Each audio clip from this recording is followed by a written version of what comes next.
欢喜，咱会当组织做伙来敬拜咱的上帝。遐尼真话，当你早起时目睭拍开的时阵，是什么意念？第一个意念是什么？如果是我的话，我是动一动，然后感谢上帝，我还活着，感谢上帝又给我新的一天。诗篇118篇主要是劝民称谢耶和华，因其慈爱永存。第24节说，这是耶和华所定的日子，我们在其中要欢喜快乐，因为耶和华是我们的力量，耶和华是我们的帮助，耶和华是我们的施根。弟兄姐妹，当我们懂得将我们的困难、我们的压力交托给神的时候，他会翻转我们的心，翻转我们的人生，他会将这个困难的压力变成我们的欢喜快乐。这是耶和华所定的日子，我们在其中要欢喜快乐。这是耶和华，这是耶和华所定的日子，所定的日子，我们在其中，我们在其中要高兴欢喜，要高兴欢喜。这是耶和华所定的日子，我们在其中要高兴欢喜。这是耶和华，这是耶和华所定的日子，这是耶和华，这是耶和华所定的日子，所定的日子，我们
上大的帮助。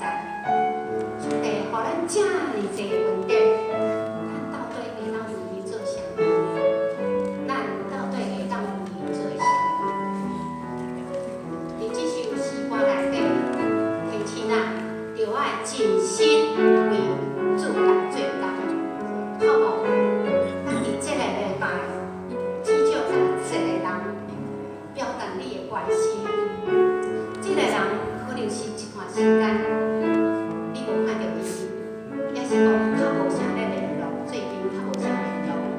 你可以给他打个电话，发个简讯，赖他一下，用 Facebook 问候他一下，各种方式，请你跟他联络一下，让他感受一份温暖，好吗？上帝要我们心中常常存着感恩、赞美、有爱心。这个时候，就让我们来唱这一首《欢喜唱歌》，俄勒无煞。你现在是我的爱人，主的救恩在我心内，提醒我着用心来为主做工。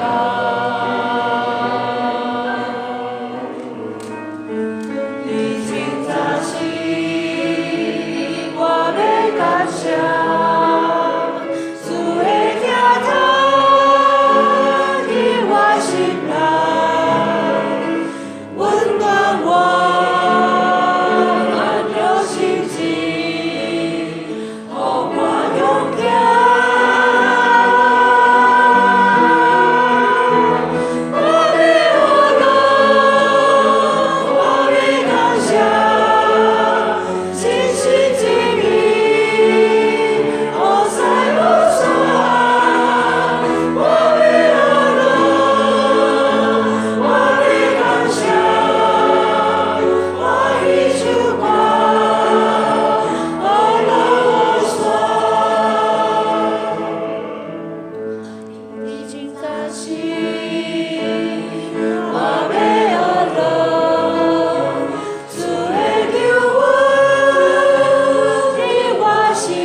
感谢你，在我艰难困苦的时候，你与我同在，使艰难困苦变作欢喜快乐。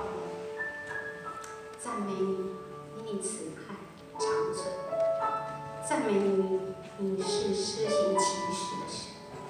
我要传扬你的一切奇妙作为，我要因你欢喜快乐。恳求你降低我们信心，勇气、智慧、力量、热忱，努力来为主做工。也愿你保守我们今天的礼拜，无论是听的、讲的，都能领受满满的祝福。我们的祷告是